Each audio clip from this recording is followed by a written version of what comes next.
Ce n'est qu'une passagère. Rien de spécial chez elle. Les mots flottèrent dans la cabine, tel un poison enrobé de velours, prononcé par le grand homme au costume gris impeccable. Il ne baissa même pas la voix en la désignant d'un geste désinvolte du poignet, balayant son existence comme si elle était un bagage plutôt qu'un être humain.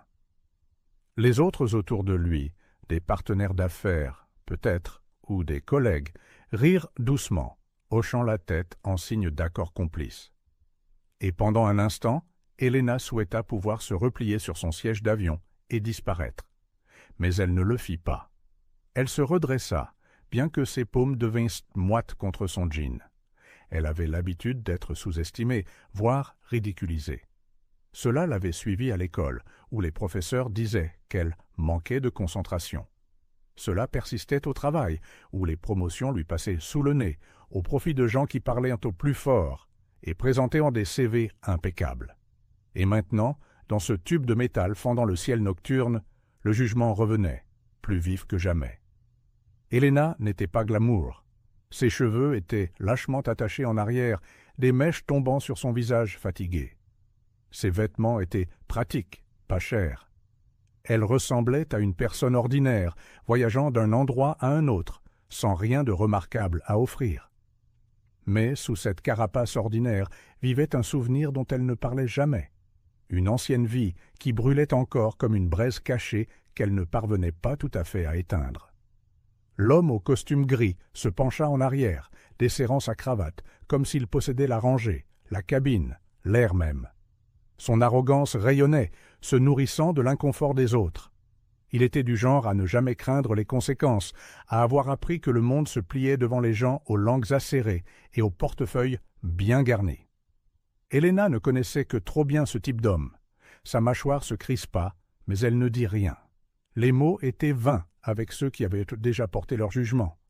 À la place, elle sortit son carnet usé et laissa son stylo gratter la page. Des croquis, des symboles, des fragments de mots, des choses qu'elle seule comprenait. Cela la calmait, l'ancrant dans le chaos de l'humiliation. Les hôtesses de l'air passèrent dans l'allée, offrant des boissons et des sourires polis. L'homme en gris commanda un whisky, assez fort pour que la rangée derrière l'entende. Helena déclina avec un doux « De l'eau, s'il vous plaît ». Il eut un sourire narquois face à son refus, comme si même son choix de boisson confirmait son opinion. Les heures s'éternisèrent, le ronronnement des moteurs semblable à une berceuse monotone. Certains passagers dormaient, d'autres faisaient défiler des écrans lumineux. Helena essaya de se noyer dans ses croquis, mais un malaise persistait. Le commentaire de Mijna, l'inconnu résonnait dans sa tête, la blessure ne venant pas de son originalité, mais de sa familiarité. Et puis, quelque chose changea. À mi-chemin du vol, des turbulences secouèrent la cabine. Quelques halètements brisèrent le silence, mais cela passa rapidement. Le stylo d'Helena roula de sa tablette. Alors qu'elle se penchait pour le ramasser, une ombre s'arrêta dans l'allée à côté d'elle. Elle leva les yeux et vit un homme en uniforme. Un uniforme de pilote, mais pas un de ceux qu'elle avait vus parmi l'équipage du cockpit plus tôt. Son expression était calme, mais ses yeux trahissaient une urgence. Il se pencha près d'elle, comme pour murmurer quelque chose d'anodin, mais les mots qu'il prononça lui glacèrent le sang. « Echo 74 » murmura-t-il. Un code, ni aléatoire, ni dénué de sens. C'était quelque chose qu'elle seule pouvait reconnaître, quelque chose de cette vie qu'elle avait enterrée des années auparavant. Sa gorge se serra. Elle n'avait pas entendu cette séquence depuis la nuit où tout avait changé, la nuit qui l'avait forcée à abandonner la personne qu'elle était autrefois. L'homme n'attendit pas sa réponse. Il se redressa, ajusta sa casquette et continua sa route dans l'allée, comme si rien ne s'était passé entre eux. Pour quiconque observait, cela ressemblait à une interaction de routine, un membre d'équipage s'assurant qu'un passager allait bien. Mais le cœur d'Helena battait à tout rompre dans sa poitrine. Son esprit fouilla dans les souvenirs qu'elle avait enfermés. Echo 74 n'était pas juste un code. C'était un avertissement, un signal utilisé par un réseau qui vivait dans l'ombre. Cela signifiait « Vous êtes en danger. Restez alerte ». Elle resta figée, son eau intacte, son carnet oublié. L'arrogance de l'homme au costume gris s'estompa en bruit de fond. Quelque chose de plus grand était en train de se jouer, quelque chose qui rendait sa cruauté désinvolte, insignifiante. Et pourtant, une étrange ironie montait en elle. Les personnes mêmes qui la rejetaient, comme une simple passagère, n'avaient aucune idée qu'elle était peut-être la seule dans cet avion à comprendre ce qui allait arriver. Les lumières de la cabine s'affaiblirent alors que le vol traversait des cieux plus sombres. Helena pressa ses mains tremblantes l'une contre l'autre, son esprit partagé entre la peur et le défi. Elle avait tant voulu disparaître, vivre tranquillement, ne plus jamais sentir le poids des codes et des secrets. Mais le destin, semblait-il, l'avait retrouvée malgré tout. Et tandis que les moteurs rugissaient, poursuivant leur course régulière, elle réalisa une chose. L'histoire de ce vol ne se terminerait pas comme quiconque s'y attendait. Le pouls d'Helena martelait encore sa tempe alors qu'elle se remémorait le code murmuré. Echo 74. Elle s'était entraînée à oublier, mais le corps se souvient de ce que l'esprit enterre. Ses muscles connaissaient l'ordre avant même que son esprit ne l'ait entièrement traité. Danger. Caché. Imminent. Elle balaya la cabine d'un regard délibérément calme, prenant soin de ne pas trahir sa tempête intérieure. Des familles somnolaient avec des oreillers de voyage, des écouteurs glissant de leurs oreilles. Une jeune mère berçait un bébé contre sa poitrine, lui chuchotant des berceuses, dans une langue qu'Helena ne reconnaissait pas. De l'autre côté de l'allée, l'homme au costume gris faisait défiler son téléphone, souriant narquoisement à quelque chose que lui seul trouvait amusant. Pour lui, le monde était encore prévisible. Pour elle, il avait déjà basculé. Le pilote déguisé avait disparu vers l'arrière, se fondant dans la mer de passagers et d'équipage. Personne d'autre ne semblait l'avoir remarqué. Personne d'autre n'avait compris. La gorge d'Helena s'assécha, mais elle se força à boire une gorgée d'eau. La panique ne ferait qu'obscurcir son jugement. Elle avait besoin de clarté. Son esprit dériva, malgré elle, vers la nuit qui avait mis fin à son ancienne vie. Une pièce sombre, une liasse de dossiers passée de main en main, une trahison qui avait laissé des cicatrices que personne ne pouvait voir. Elle avait juré de ne jamais y retourner, de ne plus jamais utiliser les compétences qu'elle portait autrefois comme une armure. Mais les codes comme Echo 74 n'étaient pas que des reliques. C'étaient des signaux d'un monde qui ne vous lâche jamais vraiment. Son carnet était ouvert sur la tablette, ses pages remplies de croquis qui masquaient d'anciens systèmes, des schémas cryptés déguisés en gribouillage. Elle les avait gardés par habitude, comme un langage secret qu'elle seule pouvait parler. Et maintenant, ce langage la rappelait à l'ordre. Une autre secousse de turbulence ébranla la cabine. Un chariot de boissons vibra, des verres s'entrechoquant nerveusement. Helena stabilisa son gobelet, bien que ses yeux fussent fixés sur la sortie de secours 2 rangées plus loin. Un détail auquel elle ne prêterait normalement pas attention brillait maintenant comme un voyant d'alarme. L'homme en gris croisa son regard et gloussa. « Peur de l'avion » demanda-t-il bruyamment, comme si son malaise était un divertissement. Sa voix était assez forte pour attirer les regards. Elle força un mince sourire et détourna les yeux, mais l'humiliation lui monta aux joues. Il la voulait petite, fragile, risible. Si seulement il savait. Et puis, un mouvement. Un homme en veste sombre se leva brusquement près de l'office, trop vivement pour quelqu'un qui s'étirait les jambes. Ses yeux balayèrent la cabine avec précision, pas avec fatigue. Helena remarqua sa main droite planer juste au-dessus de sa hanche, là où une forme dissimulée se dessinait contre le tissu. Une arme? Son cœur fit un bond. Le code n'avait pas été une exagération, c'était réel. Le prétendu pilote l'avait prévenu, mais pourquoi seulement elle? Pourquoi ne pas alerter directement l'équipage? Sauf si elle était la seule à bord qui reconnaîtrait l'avertissement assez vite. Ce qui signifiait qu'il s'attendait à ce qu'elle agisse. Elle eut envie de rire de l'absurdité de la situation. Elle n'était pas une héroïne. Elle avait choisi l'obscurité pour une raison, mais les vieux instincts refirent surface, murmurant « Observe, analyse, survie ». Helena baissa les yeux, feignant d'étudier son carnet, tandis que sa vision périphérique suivait l'homme à la veste. Ses lèvres bougèrent légèrement, murmurant dans un appareil caché sous son col. Coordonné, pas seul. Le calme fragile de la cabine était sur le fil du rasoir. Et pourtant, l'homme au costume gris trouvait encore de la place pour son arrogance. Il se pencha vers ses compagnons, marmonnant quelque chose sur les gens non qualifiés qui paniquent pour rien. Leurs ricanements étaient comme des clous sous la peau d'Helena. Il n'avait aucune idée à quel point il avait tort, aucune idée que la passagère non qualifiée était déjà en train de reconstituer le puzzle de la survie. Sa respiration ralentit, tandis qu'elle griffonnait sur son carnet, des symboles déguisés en art oisif. Mais sous les formes, elle dessinait une carte de la cabine, les sorties, les abris possibles, les angles d'approche. Si la menace s'intensifiait, le chaos se propagerait. Les familles crieraient, les hôtesses de l'air se figeraient. Quelqu'un devait être préparé, même si personne d'autre ne croyait en elle. L'homme à la veste ajusta sa position, ses yeux se rétrécissant vers la porte du cockpit. Le temps pressait. Helena ferma son carnet avec une résolution silencieuse. Quoique son passé lui ait pris, il l'avait aussi préparé à cela. L'insulte, le mépris, les rires, tout cela se consumait sous une vérité indéniable. Elle n'était pas juste une passagère parmi d'autres. Elle était la seule prête à agir. Helena stabilisa sa respiration, bien que chaque nerf de son corps hurlât. L'homme à la veste s'attardait près de l'office, les yeux fixés sur le cockpit comme pour en mesurer la distance et l'opportunité. Elle avait déjà vu ce regard, le calcul froid de quelqu'un prêt à franchir une ligne. Les hôtesses de l'air passaient en toute hâte, inconscientes, transportant des plateaux de gobelets vides. Le bébé, de l'autre côté de l'allée, s'agitait, sa mère fredonnant une berceuse pour l'apaiser.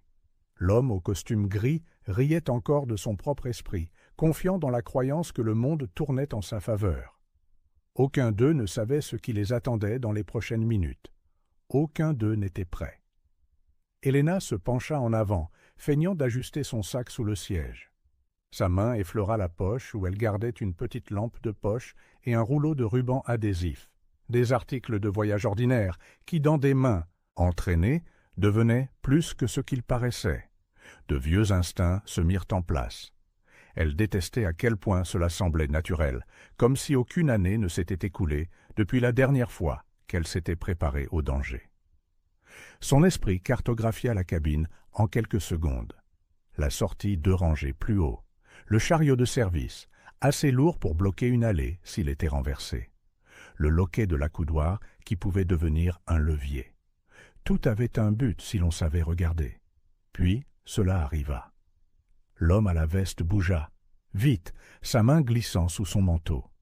Le cœur d'Helena s'emballa, mais elle se levait déjà en mouvement avant que la pensée ne rattrape l'action.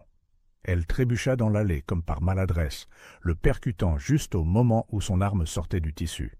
L'impact dévia sa visée, le canon raclant le mur de l'office au lieu de pointer vers le cockpit. Des halètements traversèrent la cabine. Une hôtesse de l'air cria. L'homme au costume gris hurla. « Mais qu'est-ce qu'elle fiche ?» comme si Helena était le danger. L'homme à la veste gronda, essayant de la repousser, mais Helena s'accrocha comme le feu à l'herbe sèche. Elle lui frappa le poignet avec son coude, l'arme tombant sur la moquette avec un bruit métallique sourd. Un passager hurla. Un autre se figea, les yeux écarquillés, ne sachant s'il devait aider ou se cacher. Les genoux d'Helena tremblèrent, mais elle força sa voix à rester stable. « Restez en arrière !» aboya-t-elle, plus fort qu'elle ne l'aurait cru possible. Son ton portait une autorité qui n'invitait pas à la discussion. Pour la première fois, le chaos de la cabine se tourna vers elle, les yeux fixés sur la femme ordinaire qui, soudain, ne l'était plus du tout. L'agresseur frappa fort, son poing effleurant sa joue. Une douleur blanche éclata, mais elle alimenta sa résolution. Elle se baissa, ramassant l'arme d'une main tout en poussant le chariot de service de l'autre. Le lourd objet métallique roula entre eux, une barrière temporaire. L'homme au costume gris se leva, furieux. « Vous êtes folle ?» cria-t-il en pointant Helena du doigt. « C'est elle, la menace !»« Elle est l'une des leurs !» Ces mots, vifs et venimeux, tranchèrent à travers la peur, semant le doute dans chaque oreille. Certains passagers reculèrent devant Helena, partagée entre la gratitude et la suspicion. Pendant un battement de cœur, le monde bascula. Elle pouvait presque se voir à travers leurs yeux. Cheveux en désordre, regard sauvage, tenant une arme qu'elle n'avait aucune raison de posséder. Juste une autre passagère, jusqu'à cet instant. Mais alors, à l'arrière de la cabine, l'homme en uniforme réapparut, celui qui avait murmuré le code. Il s'avança avec une certitude tranquille, sa voix basse mais autoritaire. « Elle est avec moi. Faites-lui confiance. » Quelque chose dans son ton fit taire la confusion. L'homme au costume, gris, vacilla, pris au dépourvu par le poids de cette conviction. La poitrine d'Helena se soulevait, sa joue la brûlait, mais elle ne baissa pas l'arme. Pas encore. L'agresseur s'appuya contre le chariot, son visage tordu de rage. « Vous ne comprenez pas, » siffla-t-il, ces mots s'adressant à elle seule. « Vous êtes en retard. Ça a déjà commencé ?» Un frisson lui parcourut l'échine. Ce n'était pas un acte isolé. Cela faisait partie de quelque chose de plus grand. Les passagers s'agitèrent nerveusement, des murmures se brisant comme des vagues. La peur s'accrochait à l'air, épaisse et lourde. Pourtant, au sein de cette peur, Helena sentit autre chose naître, un fil fragile de confiance, mince mais présent. Pour la première fois, certains regards ne la voyaient pas comme une nuisance, une blague ou une erreur. Ils la voyaient comme quelqu'un qui pourrait les sauver. L'ironie la brûla. Quelques minutes plus tôt, elle avait été humiliée, considérée comme un rien. Maintenant, l'équilibre de la sécurité reposait entre ses mains. Et bien qu'elle n'ait rien demandé, bien qu'elle ait juré de ne jamais retourner à cette vie, Helena savait qu'il n'y avait pas de retour en arrière possible. L'avion était désormais un champ de bataille. Et elle n'était plus invisible. L'avion trembla, comme s'il pouvait sentir la tension à l'intérieur. La prise d'Helena sur l'arme se resserra, sa respiration mesurée, bien que sa joue pulsât encore de douleur.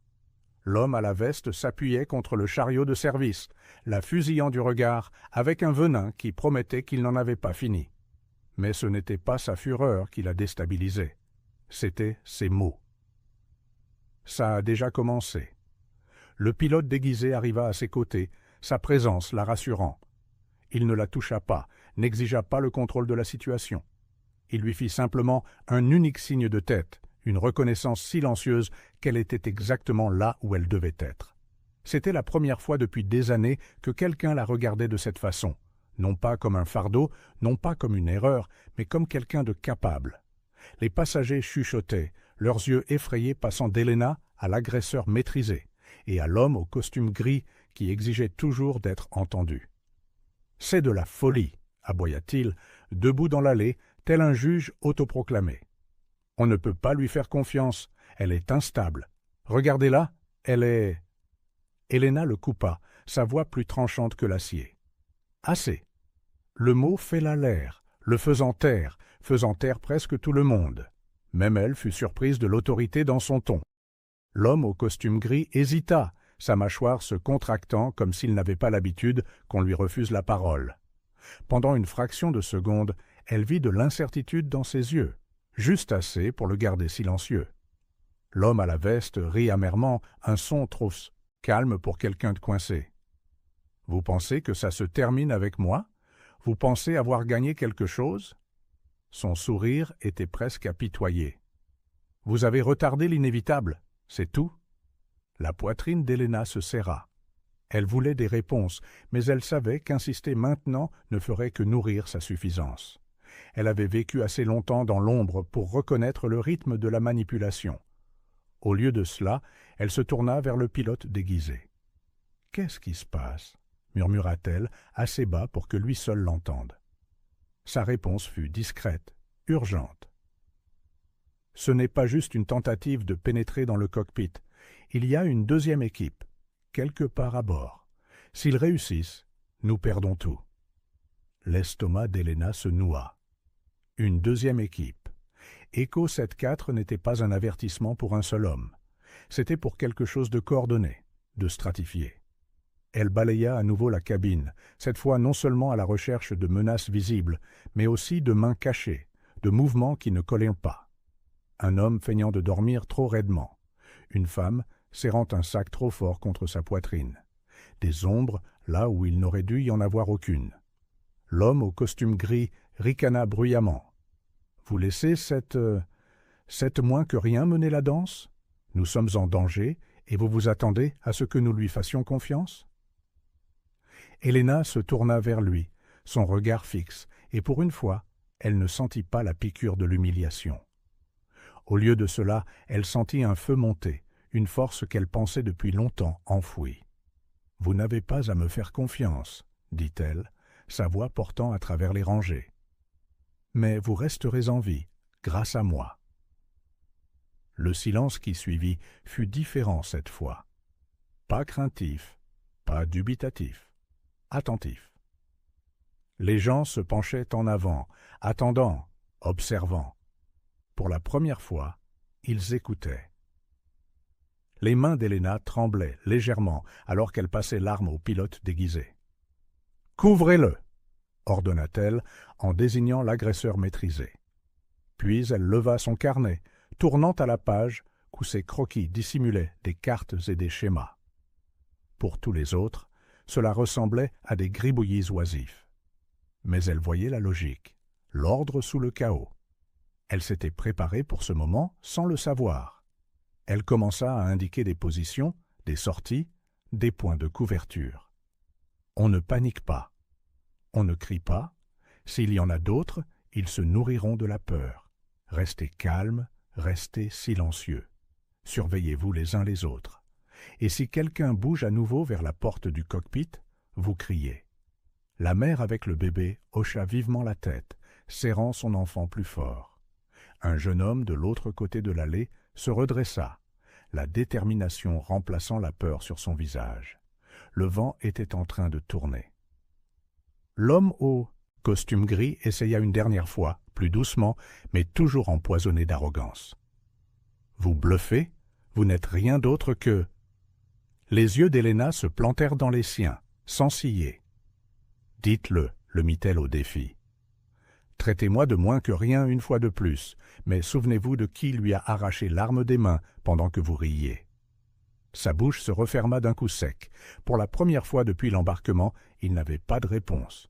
Et dans ce silence, Helena le sentit. Pas seulement le poids du danger qui pesait, mais l'étincelle de quelque chose d'autre qui montait. La justification, le pouvoir, le début du respect. L'agresseur grimaça, sa voix un sifflement bas. Vous pensez avoir gagné leur confiance. Mais quand la deuxième vague arrivera, ils verront qui vous êtes vraiment, et ils vous détesteront pour ça. Helena ne broncha pas. Elle se pencha plus près, ses mots fermes comme la pierre. Alors il faudra bien que je vous prouve le contraire. Les moteurs vrombissaient, réguliers et implacables, les transportant tous vers la tempête qui les attendait. Helena se préparó. La première bataille était terminée. La guerre à bord de ce vol venait de commencer. Les lumières de la cabine clignotèrent alors que l'avion traversait une zone de turbulence, mais Helena le remarqua à peine. Sa concentration s'aiguisa, chaque nerf à l'écoute du rythme du danger.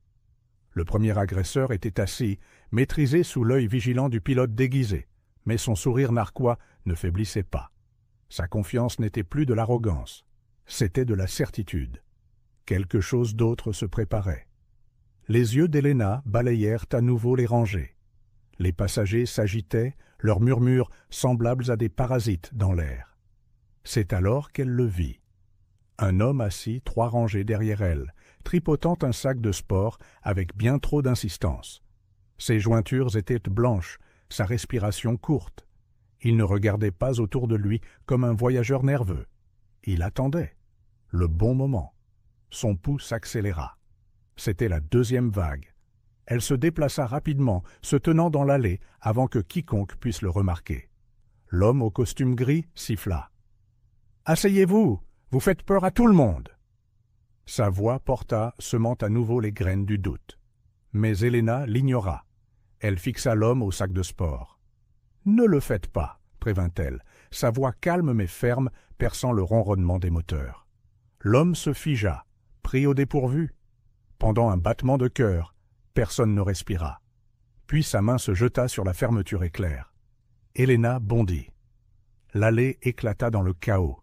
Des cris, des halètements, le bruit des pieds des passagers qui reculaient.